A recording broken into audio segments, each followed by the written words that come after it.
కేసీఆర్ పాలనలో పేదలకు అందిన సంక్షేమ పథకాలు కాంగ్రెస్ హయాంలో కుంటుపడ్డాయని మాజీ మంత్రి హరీష్ రావు అన్నారు. సంగారెడ్డి జిల్లా ఇస్నాపూర్లో ఎన్నికల ప్రచారంలో పాల్గొన్న ఆయన కాంగ్రెస్ ఇచ్చిన హామీలు మరచి ప్రజలను మోసం చేసిందని ఆరోపించారు. ఉచితాల పేరు చెప్పి రేవంత్ ప్రభుత్వం అరచేతిలో వైకుంఠం చూపించిందని ఎద్దేవా చేశారు. ఎన్నికల ప్రచారంలో భాగంగా ఇచ్చే హామీలను నమ్మకుండా ప్రజల కోసం పనిచేసే ఎన్నుకోవాలని హితవు పలికారు. కేసీఆర్ గారు ఉన్నప్పుడు 200 రూపాయలు ఉన్న పెన్షన్ 2000 చేస్తా అంటే చేసిండా లేదా?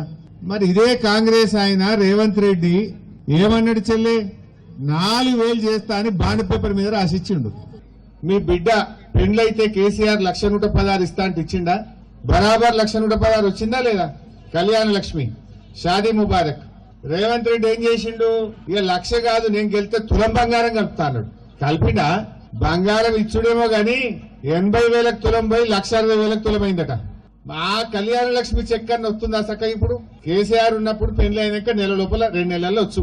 ఇప్పుడు పిల్ల పుట్ట కూడా వస్తలేదు. ఇంకా తులం బంగారం దేవుడెరుగు, ఇచ్చే చెక్కు కూడా బంద్ అయిందా లేదా? ఇది మోసమేనా కాదా?